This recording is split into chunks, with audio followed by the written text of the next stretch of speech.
Alright, so here we have the box and whisker plot. So let me select measure and let's say one dimension to create the box and whisker plot. And here we have the box and whisker plot created very quickly for us.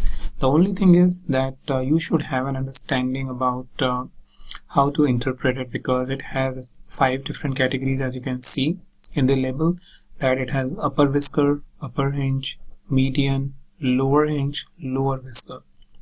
So it's nothing but the 5 statistical properties that this chart has, and it helps statisticians to really interpret the data about how the data is skewed, whether right or positive, or on the higher side or on the lower side, so that they can make some assumptions from the data, and which will lead to some inferences.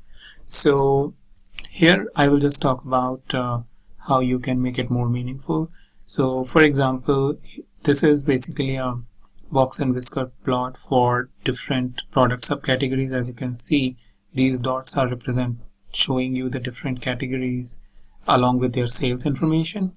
But if you want one box and whisker plot for each category, then you can take this category field and put it under the columns, and now you have 3 beautiful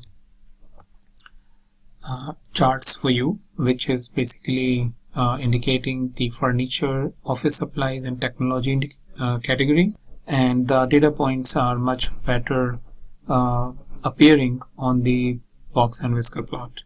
If you are interested, or if you don't want to basically see these different data points, then what you can do, you can go right click edit, and here click on hide underlying marks.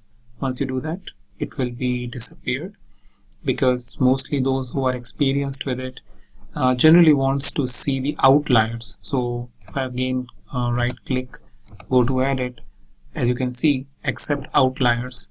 So generally those statisticians basically wants to see whether they have any outlier or not, and looking at just the shape of it, they can very easily figure it out, the distribution of data. Apart from that, you have other options of making labels, size, colors, tooltip, so on and so forth. And the only thing is about changing or doing the little bit of formatting. So for example, if I click here on format and use a different color, very straightforward, you will get the same sort of color here in the box and whisker plot.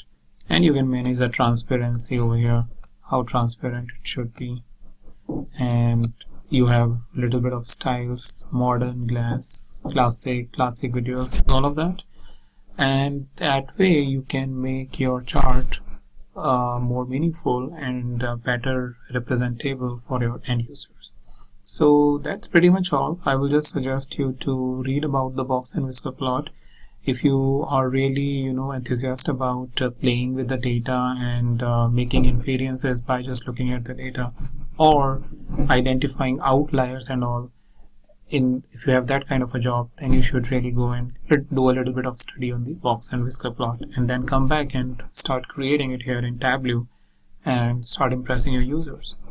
Alright, that's pretty much all in this video, and I will meet you in the new video with a new topic.